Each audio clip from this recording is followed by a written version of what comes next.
ভাইরে ভাই, এই অফিসিয়াল আনঅফিসিয়াল স্মার্টফোনের চক্করে পড়ে সাধারণ যারা ইউজার বা যারা ফোন কিনবে ক্রেতা এখন ঝামেলায় পড়তে চলছে তারা, মানে ব্যাপারটা এরকমই বলা যেতে পারে। এগুলো নিয়ে ঝামেলা চলছে আপনারা অলরেডি জানেন। বেশ কয়েকদিন যাবত ধরে রিসেন্টলি আমাদেরকে বিটিআরসি থেকে ডাকা হয়েছিল, সেখানে গিয়েছিলাম। আমি বলছিলাম যে হ্যাঁ, এই প্রসঙ্গে কী কী কথাবার্তা হলো এগুলো আপনাদের সাথে শেয়ার করবো। তারপরে অনেকগুলো কাহিনী আমরা ঘুরতে দেখছি একের পর এক।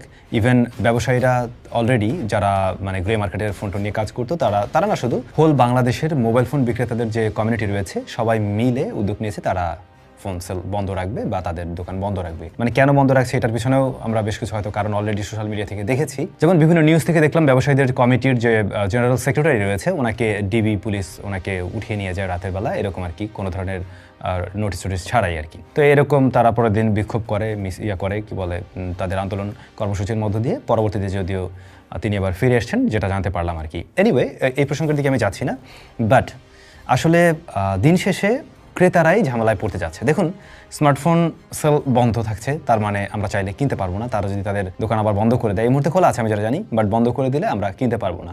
এটা তো বর্তমান সমস্যা, বাট ভবিষ্যতের সমস্যা যেটা আসলে হতে পারে বা হওয়ার পসিবিলিটি অনেক বেশি। গ্রে মার্কেটের ফোন বন্ধ হয়ে গেলে পরে যেটা হবে, নর্মালি আমরা ফ্ল্যাগশিপ ডিভাইস কিনতে গেলে অনেক টাকা পয়সা দিয়ে কিনতে হবে যখন ট্যাক্স যোগ হবে। কারণ বাংলাদেশে তো ফ্ল্যাগশিপ লেভেলের ডিভাইসগুলো আসলে ওই কম ট্যাক্স দিয়ে কোনো ব্র্যান্ডই সেইভাবে হয়তো বা ম্যানুফ্যাকচার করছে না, সব ধরনের মডেলগুলো তো না। আর গুটি কয়েক মাত্র আসলে বাংলাদেশে আমরা ব্র্যান্ড দেখতে পাই যাদের এখানে হয়তো বা ফোন তৈরি করার মতো ক্যাপাবিলিটি, তৈরি করা ঠিক না, অ্যাসেম্বল করার মতো ব্যবস্থা রয়েছে। সো দিন শেষে যদি আপনাকে, সেটা হতে পারে একটা আইফোন, সেটা হতে পারে গ্যালাক্সি S26 আলট্রা আপকামিং, সেগুলো কিনতে চান অনেক টাকা পয়সাতে বেশি দিয়ে কিনতে হবে। যে সিস্টেমটা এখন আছে সেই সিস্টেম অনুযায়ী যদি চলে, I mean grey market off হয়ে গেল, ট্যাক্সের ব্যাপারটা সেম থাকলো, এবারে ট্যাক্স বেশি দিয়ে আপনি কিনতে গেলেন, আলটিমেটলি আপনাকে টাকা পয়সা বেশি খরচ করতে হবে। গভর্নমেন্ট বাংলাদেশে এনইআইআর সিস্টেম যেটা চালু করতে যাচ্ছে সেটা চালু করুক, সেটা নিয়ে আমার কোনো আপত্তি নেই। এবং এটা চালু করলে হ্যাঁ আমাদেরই সুবিধা হবে, আমি জানি, সেটা আমি বিশ্বাসও করি। কীভাবে সুবিধা হতে পারে? তখন এই যে ক্লোন যে ডিভাইসগুলো সেগুলোকে ডিটেক্ট করা খুব সহজ হবে, ক্লোন বলতে কিছু থাকবে না, আর থাকলেও সেটা সহজেই ধরা যাচ্ছে। এতে করে অপরাধ অনেকটা কমানোর পসিবিলিটি হবে। হ্যাঁ, সেটা আমি মানছি, সেটা আমাদের জন্য ভালো। একই সাথে আমি বলছি না কম দামে ডিভাইস কেনার সুব্যবস্থা করে দেওয়া হোক, আমি বলছি ন্যায্য দামে ফোনগুলো যাতে আমরা কিনতে পারি সেই জায়গাটাতেও যাতে গভর্নমেন্টের তরফ থেকে ব্যবস্থা রাখা হয়। আমরা যদি এই ফোনটা কিনতে গিয়ে আমার 2.5 লাখ 3 লাখ টাকার মতো খরচ হয়ে যায়, সেটা নিশ্চয়ই ন্যায্য দাম হতে পারে না একটা আইফোন 17 Pro Max এর জন্য, রাইট? তো এই জায়গাটাকে কিভাবে ক্যালকুলেশন করা যেতে পারে সেই জায়গায় বোধহয় আসা উচিত। এই টোটাল বিষয়টা নিয়ে যে ধরনের বিশ্রী একটা ব্যাপার তৈরি হচ্ছে এখন, আমার মনে হয় ব্যাপারটা আসলে এভাবে না হয়ে যদি সব পক্ষের আলোচনা সাপেক্ষে একটা সুন্দর সলিউশনে যাওয়া যায়, সেইটা বরং আরও বেশি কাজের হবে। এখন সেই ক্ষেত্রে যদি এনবিআর তরফ থেকে এরকম কোনো, এনবিআর নিশ্চয়ই বুঝতে পারছেন আমি ট্যাক্স ডিপার্টমেন্টের কথা বলছি, সেই জায়গা থেকে যদি ট্যাক্সের ব্যাপারটাকে মানে ওইভাবে কাস্টমাইজ করা যায় যে না হ্যাঁ আপনারা সবাই লিগ্যাল ব্যবসাই করেন, বাট আমরা ট্যাক্সের পরিমাণটা এভাবে কমিয়ে দিচ্ছি বা অন্য কোনো ওয়েতে যেভাবে করা যায়, এটা আপনাদের মস্তিষ্ক আমার চাইতে অনেক বেশি উর্বর, সুতরাং আপনারা আরও ভালো বুঝবেন। বাট আমার যা মনে হয় সেইভাবে প্ল্যান করে আগালে বরং ভালো কিছু হবে। আদারওয়াইজ এই ঝামেলাগুলো লেগেই থাকবে, এটা এত সহজে শেষ হবে না। এখানে ভাবার কয়েকটা জায়গা রয়েছে। এই যে গ্রে চ্যানেলে এত মানুষজন কাজ করছে, যে কজন ব্যবসায়ী রয়েছেন যারা মালিক পক্ষ রয়েছেন সেটা গুটি কয়েক হতে পারে, কিন্তু এই প্রত্যেকটা শপে প্রত্যেকটা স্টোরে এত পরিমাণ মানুষজন কাজ করছে, তাদেরকে নিয়েও ভাবার ব্যাপার থাকা উচিত। আমি এখানে কারোর বিপক্ষেও না কারোর পক্ষেও না, বাট আমি চাচ্ছি এমন কোনো একটা সলিউশন এখানে আসুক যেটাতে আমরা যারা ভোক্তা রয়েছি, আই মিন ক্রেতা রয়েছি, তারাও সবচাইতে বেস্ট সার্ভিসটাই পেতে পারি, বেস্ট বা সঠিক প্রাইসটাই পেতে পারি।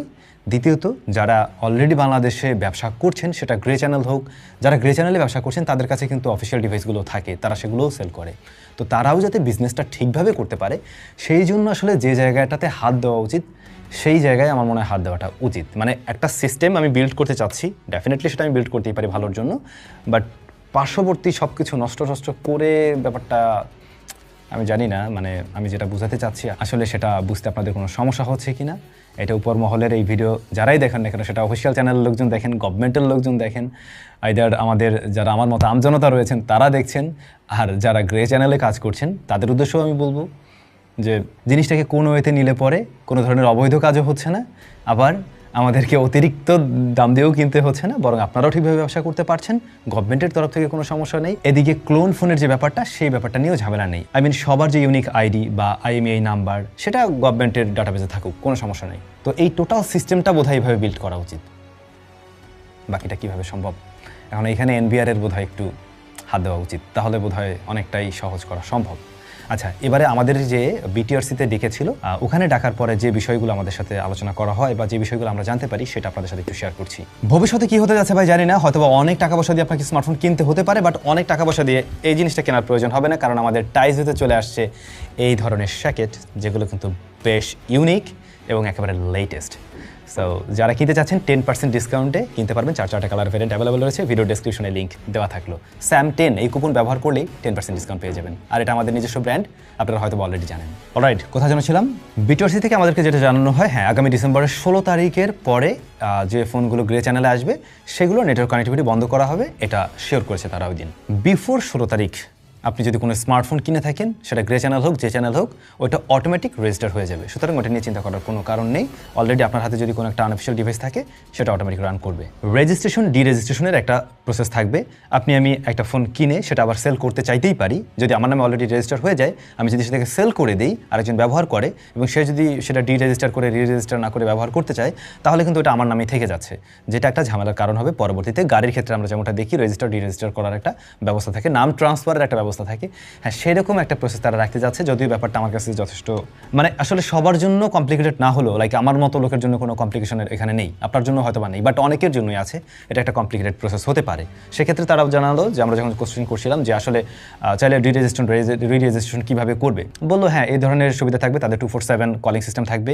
দ্বিতীয়ত স্মার্টফোন, অফিসিয়াল স্মার্টফোন যে স্টোরগুলো রয়েছে, সেই জায়গা থেকে আপনি সার্ভিস পাবেন, বিক্রেতারা আপনাকে সেই সার্ভিস দিবে। এমনকি যে রয়েছে, কি বলে, অপারেটরগুলোর যে সার্ভিস সেন্টার, সেই জায়গা থেকেও আপনি এই সার্ভিসটা নিতে পারবেন। এমনিতে আপনি চাইলে আপনার ফোন থেকে খুব সহজেই রেজিস্ট্রেশন করতে পারবেন, বাট অনেকের জন্য এটা সহজ না। আমি আবার বলছি, এই রেজিস্ট্রেশন প্রক্রিয়ার ক্ষেত্রে আপনার ডিভাইসটাতে অবশ্যই আপনার এমন কোনো একটা সিম কানেকশন ব্যবহার করা উচিত, যে সিমটা আপনি খুব ভালো করে জানেন ওই সিমটা আসলে কার নামে রেজিস্টার রয়েছে। যদি এই প্রসেসগুলো আসলেই হয়, মানে 16 তারিখের পরে যদি এই কাহিনী হয়, তাহলে অবশ্যই আপনারা নতুন ফোন কিনলে ওই ফোনটাতে এমন কোনো একটা সিম ব্যবহার করুন, যে সিম সম্বন্ধে আপনি খুব ভালো করেই জানেন যে ওইটা মানে অমুকের নামে রেজিস্ট্রেশন করা আছে বা আপনার নিজের নামে রেজিস্ট্রেশন করা আছে। এটুকু এনশিওর করেই কিনুন, কারণ পরবর্তীতে ডিরেজিস্ট্রেশন করতে গেলে এই বিষয়টা আপনার কাজে লাগবে। এরপর আরেকটা বিষয় আপনারা নিশ্চয়ই এতদিনে জানেন, 16 তারিখের পরে কোনো স্মার্টফোন যদি আপনি কিনতে চান, আপনি চেক করে নিতে পারেন যে আসলে ওইটা মানে অফিসিয়াল চ্যানেলের ডিভাইস কিনা, সরকারি ডাটাবেজে রয়েছে কিনা, IMEI নাম্বার দিয়ে। এর অনেক আগে, আমরা 2 বছর আগে থেকে এটা জেনে এসেছি, ওই প্রসেস আপনারা জানেন। তো মোটামুটি ওই দিনের যে আলোচনা ছিল, এবং তাতে করে আমরা বুঝলাম যে হ্যাঁ, গভর্নমেন্ট ওইভাবে আগাচ্ছে। এখন আগাতে গেলে কী কী সমস্যা হবে সেটা নিয়ে তো আমি শুরুতেই বললাম। তো এই সমস্যার সমাধান কি, সেইটা আগে করে আমার মনে হয় আগালে কোনো সমস্যা নেই। এটাই হলো আমার মতামত। আপনাদের কি মতামত অবশ্যই কমেন্ট করে জানাবেন। ভাই, আমরা সাধারণ মানুষ, আমরা ক্রেতা, আমরা চাই একটা ডিভাইস কিনতে যেটা আমি সঠিক প্রাইসে কিনতে পারি। I think clear. আমি কম দামের কথা বলছি না, আমি সঠিক দামের কথা বলছি। আপনাদের কি মতামত রয়েছে ব্যাপারে কমেন্ট করে জানাবেন। এই প্রসঙ্গে আসলে কথা, মানে এত বিশ্রী ব্যাপার স্যাপার হচ্ছে দেখে আর কথা বলার ইচ্ছা ছিল না, বাট আপনাদের এত কমেন্ট পেয়েছি, এবং আপনারা অনেকেই জানেন যে আমরা বিটিআরসিতে গিয়েছিলাম, তারপরে অনেকেই কমেন্ট করছিলেন ভাই ওই ব্যাপারে কোনো কিছু জানাচ্ছেন না কেন, যে কারণে হয়তো এত কিছু শেয়ার করলাম। এনিওয়ে, কেউ বোর্ড হলে আই এম সো সরি। সবাই ভালো থাকুন, দেখা হচ্ছে নতুন ভিডিওতে।